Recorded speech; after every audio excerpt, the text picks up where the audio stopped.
Pretty Girl Club. So in this video, I'm going to be talking about privileges.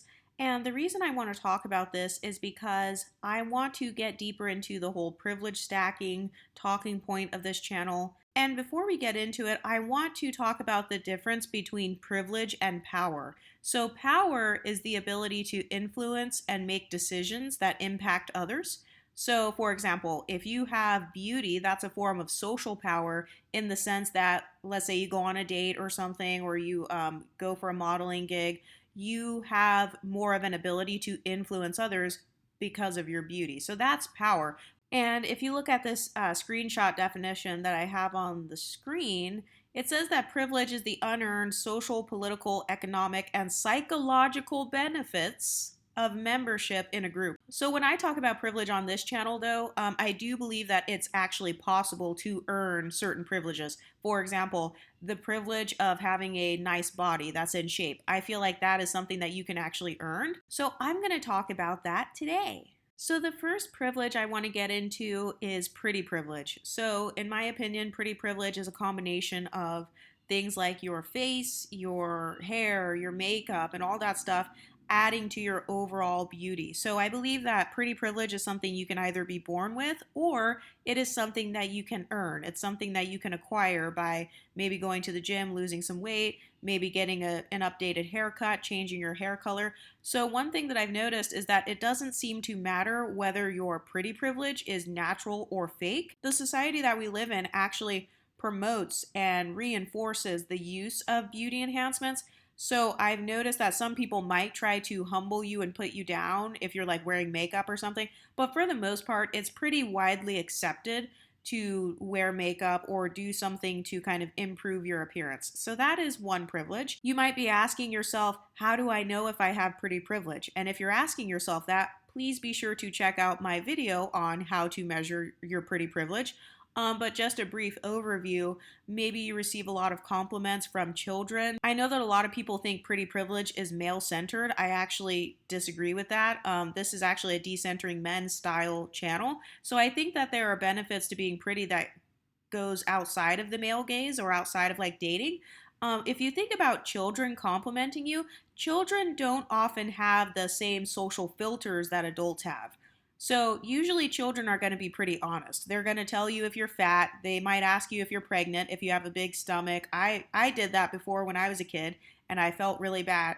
And I remember my mom and everyone being like, oh my gosh, you can't say that. So children complimenting you, that's actually a very strong sign that you probably do have pretty privilege. Another thing is maybe attracting attention. So it doesn't have to just be from men. It could just be when you're walking in the store or you're walking down the street. You know, people are just looking at you. Maybe you have on a very pretty outfit. You have a beautiful hairstyle on. Those are some of the basic signs as to how you will know if you have pretty privilege. Another thing is you will unfortunately attract jealousy. You'll attract a lot of women who will try to be your rivals. Women will complain about the things that you receive and then they'll say you only got that because you're pretty.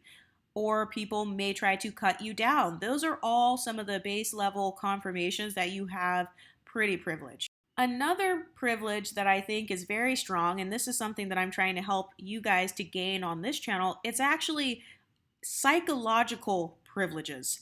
A lot of people who try to get into different cultures, like the divestment movement, you know how they try to date white men, or like the men who are like passport bros and they try to date these non-black women, or they try to date white girls, or the people who move from the black neighborhoods to the white neighborhoods. Why are they doing that? They're hoping to attain not just the privilege of living in a nicer neighborhood, they actually want the psychological privileges that come with ingratiating themselves in that culture. So this is where you get clout chasers from. And by the way, I'm not shaming any of these privileges. I myself work to maintain or acquire all of these privileges. So nothing I'm saying on here is like shaming anybody for wanting to be pretty or wanting to have clout.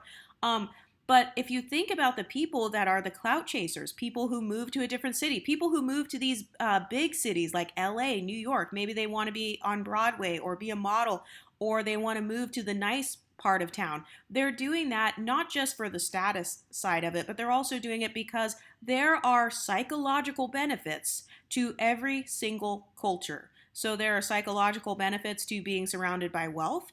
There are psychological benefits to, going to another country or experiencing people who have a different mindset. And that's why this channel is very big on multiculturalism. Obviously, I come from a multicultural background myself, but that is a gigantic privilege that a lot of people have. And I've noticed that oftentimes when people seek after beauty, or when they seek after moving to these different neighborhoods, or they seek after dating a white man, dating a white woman, birthing these mixed race children, making sure their kids are pretty, what they really are seeking after is the psychological privilege that comes with being associated with a person like that. So oftentimes people are really chasing a feeling.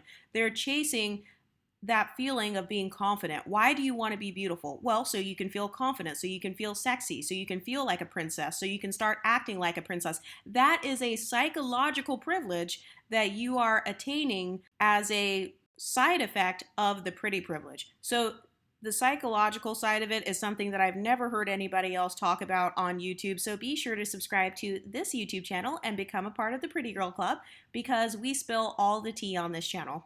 But the next privilege is education privilege. 2/3 of the people in the world who are illiterate are unfortunately women. So there are literal countries where they actually suppress people from being educated.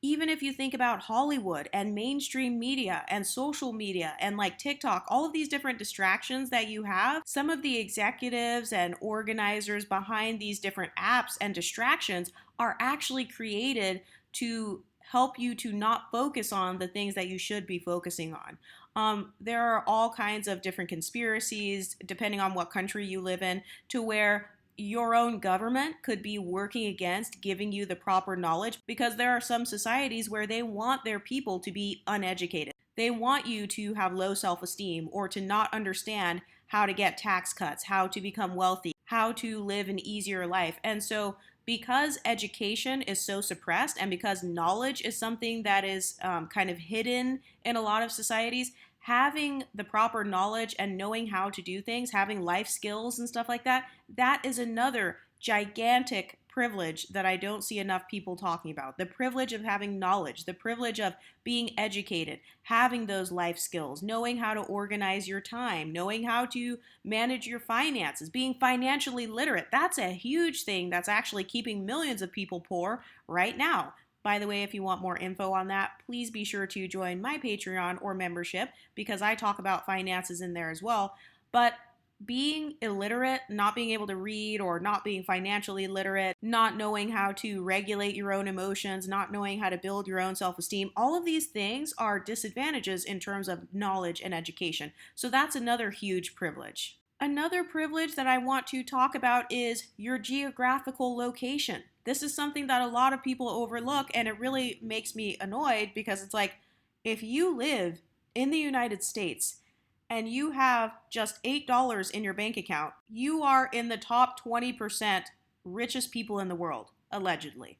That is one of the stats that I heard a while back, but we all know that if you live in a first world country, your geographical location gives you access to so many different things. You have access to schools, you have access to laws that are different than other countries. So your geographical location, that's another major privilege. And this is another reason why people will move from a small town to maybe a bigger town. Maybe they're moving because there are more jobs in that big city.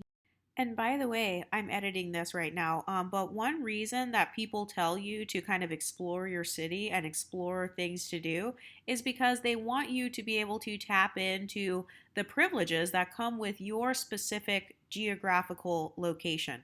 So, for example, you may want to look up, like, okay, what types of jobs are very popular in this city, or what types of amenities does my city have?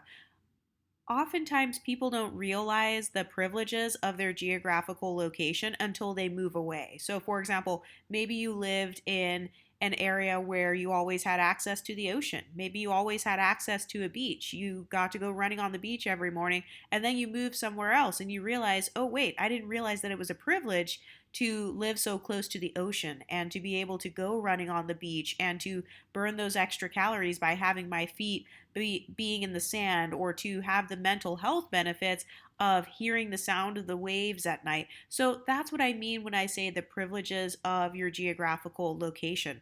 A lot of people also will move to a new city or state or country because of dating options. They want to date a certain type of person. Or even if you look on hypergamy channels, they will tell you to go to the richest zip codes if you're going to hang out or whatever. And the reason they're saying that is because they want you to take advantage of the areas next to you that have access to wealth, or that have like wealthy people in them. There are more opportunities, there are more people, even when it comes to things like relationships, dating, networking, purchasing properties. People will strategically move to a new geographical location because of the opportunities that can only be accessed in that particular city or that country. And so this is why we've got lots of people who are, they're picking up, they're leaving the country that they live in, they're going to a new country, or they're moving out of their hometowns and going to a different city. That's because if you are smart about where you choose to live, there are privileges that come with that location. Another privilege that a lot of people don't talk about is able-bodied privilege. And when I say able-bodied privilege, I'm not just talking about your body functioning properly. I'm talking about when you are healthy as fuck, when your brain is optimized, when you've got healthy hair, healthy skin, healthy nails, your collagen is popping, your melanin is popping. You've got no wrinkles. Your whole body is just on point. And a lot of people say to me, they're like, oh, Exoticals United, you're so creative. How do you come up with all these ideas? Well, it's because I make sure to optimize my brain. I spend money on alkaline water. I don't use substances. I don't drink. I don't smoke. I try to stay away from processed foods. I don't eat meat every single day. So I'm doing all of these things to increase my able-bodied privilege, because what I care about is the function of my brain. I care about being able to think clearly. We all know that your gut has a connection to your brain. You know how they talk about the gut brain? I consider all of those things that have to do with your physical and mental health, all of those things, in my opinion, are a part of able-bodied privilege, because there's no point in having this body that's so fit and you're so smart, you've got all these ideas, and then you don't do anything with them. Another privilege that a lot of people don't talk about is social privilege. And when I say social privilege, what I really mean is you have the ability to social climb. Maybe you're good at making friends and, getting new colleagues to work with you. Rumor has it, Ice Spice was very good at this, because Baby Storm accused Ice Spice of meeting her friends. And then, Ice Spice became so close with them to the point where they apparently helped Ice Spice to launch her entire career. And now she has blown up because she was strategic when it came to moving in her social circle. She was likable enough by those people that could help her to the point where they were willing to drop everything just to help Ice Spice. That is a huge form of social privilege. It's the ability to have social skills. Maybe you know the right networking events to go to. You know how to finesse your way into the right rooms. You know how to get into all of these high places because you have a lot of social strategy. I remember when I was in college, one of my friends, she really wanted to date rappers and stuff. I'm not like that, but she wanted to do that. She had a whole calendar in her phone, and she would literally come back to the dorm room. She'd be like, oh, hey, do you guys want to go to this party? Like, so-and-so NBA player is going to be here on Wednesday, and then this rapper is going to be here on Thursday, and then this other guy who's an actor is going to be here on Friday. So that girl was actually using social strategies, and she was trying to utilize it so that she can get in the right rooms and meet these people. So that's what I mean when I talk about social privilege. I'm talking about knowing how to make your social circle work for you without being conniving or anything like that. Like, maybe you're good at making friends. Maybe you're very personable. Maybe you're charming. I've noticed that there are a lot of women who lack feminine charm. There are some women that I can think of. I'm going to put their faces on the screen, but it's like, I've seen some women where they seem to lack charm, and because they're not as charming and sweet, or they don't really know how to tap into that side of their femininity, it actually repels people away from them. And a lot of people don't understand that by being charming, by being sweet, by being playful, you can actually attract amazing friendships into your life. You can attract opportunities into your life.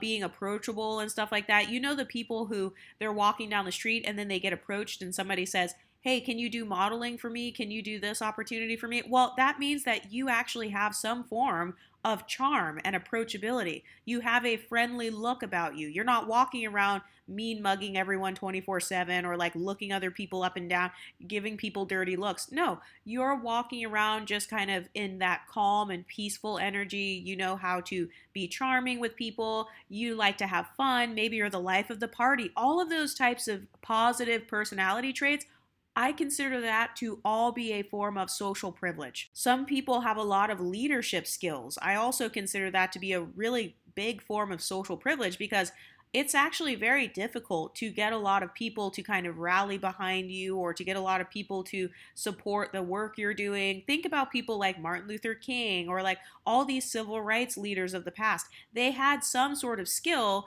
and some sort of speaking ability that allowed other people to be able to relate with them even without that person knowing them. So all of those things are a part of social privilege. How do you know if you have social privilege? Well, they might say things like, oh, you're a clout chaser. They're saying that because they notice that you are trying to maybe grow your social circle, maybe you're trying to grow your business. And I know that some people use it for gaslighting purposes. They'll try to call you that. I mean, even I've gaslit people before, like, oh, you're a clout chaser. Meanwhile, I'm also a clout chaser. So that is something to think about, though. Like, okay, do I have social privileges? Because, yeah, some of the signs of it are you're very good at like building businesses. Maybe you're very good at marketing and sales. Maybe you work at a sales counter and a lot of the customers, they like to come to you. They like to talk to you because you're very personable. Maybe you're really good at job interviews. That is a social privilege. There are a lot of people who are terrible at job interviews. They're terrible at meeting new people. They don't know how to talk to people. So, social privilege is also another big one. Maybe you know how to work the room, you know how to work a stage, you're really good at public speaking. Maybe you have succeeded with doing pageants and doing runway and all this other stuff like that. All of those things are proof of social privilege because you're not afraid to put yourself out there. You're not afraid to be vulnerable. You're not afraid of making social mistakes. You know, those types of people where if they fall down or they embarrass themselves, they know how to laugh it off. That is a sign that you actually have social privilege and charm because you don't allow your mistakes to hold you back. You don't get all butthurt and then just say like, oh, the party's over. Oh, I want to go home now. No, you know how to still laugh it off and have a good time. Those are all signs that you probably have social privilege. And by the way, just so you guys know, I'm kind of making up these terminologies as I make these videos because the things I talk about on here, some of these things are things I've never heard anyone else talk about before. So I'm still in the process of kind of creating a language to explain what I'm thinking in my mind. So if some of these privileges overlap, then that's okay because, like I said, I'm literally just making up the phrases as I go along. But another form of privilege I can think of is like your talents, your skills, your gifts. Maybe you're amazing at video editing, or you're really good at fashion. Maybe you're just a natural when it comes to drawing and painting, or you can sing a lot. I've noticed that one of the privileges, one of the psychological privileges of being in the Black community in particular, is they're actually very good at cultivating talent in the Black community. They're very good at like teaching their kids how to sing. You know, they'll make their kids sing in church. They'll sign you up for the drill team or for the dance team. They'll put their sons in basketball and football. And that psychological privilege of the Black culture, which is this culture of cultivating a talent in a child, and then, you know, that child grows up and becomes Beyonce, or they become this amazing sports star. All of the biggest sports stars are Black, if I'm not mistaken. So that's actually something positive if you grew up in the Black community. That is a positive psychological advantage. And also, have you ever noticed how the main people who critique others for not being very talented in Hollywood are usually people from the Black community, or at least in this sector? Part of the reason why they're saying that is because being talented is actually ingrained into the African American culture, so much so to the point where if people see someone like Taylor Swift, they'll be thinking, wait a minute, I've got like 5 women in my family who can sing like way better than that, and they're not singers. Well, that's because that person actually has talent privilege. and they don't realize it. So instead of realizing, wait a minute, I just happen to have more talent privilege than these people who are in Hollywood, and then, learning how to build your other privileges so that you can make yourself visible with your talents. A lot of people, instead of recognizing their privileges and stacking them, they'll just sit on their gifts, they'll sit on their skills and talents. They'll never actually make money off of it. They'll sit on the porch and talk their shit and reminisce about the days when they used to have a dream. But your gifts and skills and anything that you have been good at since you were a little kid, those are absolutely privileges. And it's funny because a lot of people say with Martin Luther King, they're like, oh, he's really good at speaking. He was really good at preaching, and he was a very talented orator. And it's like, I don't know if I'm saying it right. Orator. He was very talented at speaking. And a lot of people didn't know that Martin Luther King, he actually grew up doing public speaking. He would do like all these competitions. He was like a pastor in a church. So he was cultivating that talent since he was a child. So he actually had the privilege of having that talent. I see the same thing with a person like Beyonce. She came from a family where they were making it a good environment for her to cultivate her talents so that she could keep on making it stronger and stronger. By the way, that's something that a lot of people forget. If you don't use your skills, eventually you're going to get rusty. Think about, let's say you're a singer. You know that your vocal cords and like the muscles in your throat, if you don't use them and if you don't practice your craft, your voice is going to go down. Your vocal range may not be as good if you're not taking care of your voice, if you're not taking care of your body. Let's say you were an athlete and then you stop working out for 10 years. Well, yeah, you're not going to have the same athletic ability. And so when it comes to skills, talents, and gifts, and if that's your privilege, you definitely want to practice that gift every single day, especially if you want to actually do something with it, which I highly recommend because, I mean, why not? And by the way, there are thousands of skill sets, there are thousands of gifts, and what a lot of people don't realize when they say so and so only got famous because she's white, so and so only got to this point because she's light skinned. It's like, well, no, not only are they quote unquote light skinned, but they have a skill of at least writing catchy songs. Like in the case of Ice Spice, you can't deny that she writes funny lyrics. Her lyrics are very funny. Her lyrics are very like applicable to Gen Z. So that is still a skill. And oftentimes, if a person doesn't have that skill, they're going to judge you more harshly because they don't have that same privilege. So they're just like, I don't get it. Like, I don't understand. Like the people who don't like this YouTube channel. They don't understand the skills that are required to maintain and grow a YouTube channel. And that's okay. There are always going to be people who think that your skills ain't shit. But as long as you think that your skills are the shit and you keep on working on them, then this particular privilege of the skills, the gifts, the talents, this can really help you in the long run. This can help you to get money.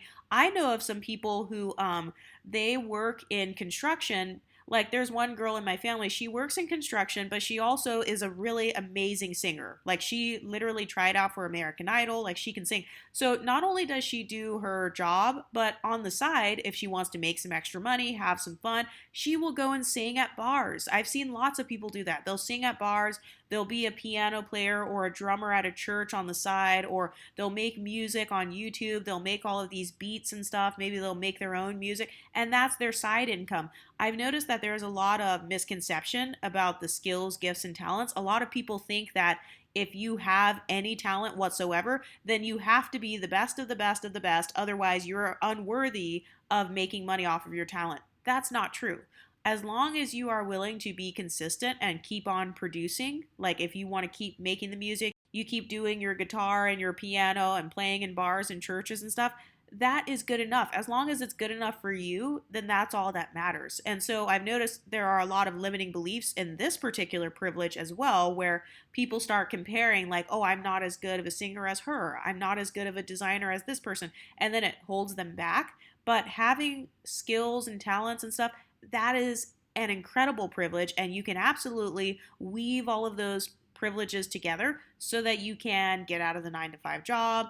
You can combine all of your skills so that you can, like, I don't know, if you want to become famous or something, or maybe you want to buy a house and you need some extra money and you're very creative. That actually leads me into my next privilege. I want to talk about creativity privilege specifically because I definitely think it is a fantastic privilege to be able to come up with all these creative ideas, to be able to bounce off of other people and like make all of these different videos or write a whole bunch of books. Have you ever seen those authors where it's like they will write a 12-part series like Gossip Girl? I grew up reading Gossip Girl. Think about how much writing that took. Think about how many hours that person had to take to write all of these really long, intricate stories. Think about the people that make all of these movies and they have these really good storylines, or these TV shows that go on for years and years and they know how to weave the characters in and out of the story. That requires a lot of creativity. Creativity is something that not everyone can tap into. So if you are naturally creative, if you're the type of person that's just filled with ideas, that is a huge advantage, because there are so many people who have been so bogged down by trauma. Because, by the way, I do believe that trauma hinders your creativity as well as stress. But there are some people who are so bogged down by their everyday life to the point where they're not filled with creative ideas. Do you know how many people would love to quit their jobs today and just make money off of their creativity, but they don't know how to cultivate that creativity? They don't know how to make that creative flow consistent in their lives. And so because of that, they can't tap into that privilege. But anyway, do you have any of these privileges? Do you think there are some other privileges that we should talk about on this channel? What do you ladies think? Let me know in the comment section and I'll talk to you next time. Stay pretty, ladies.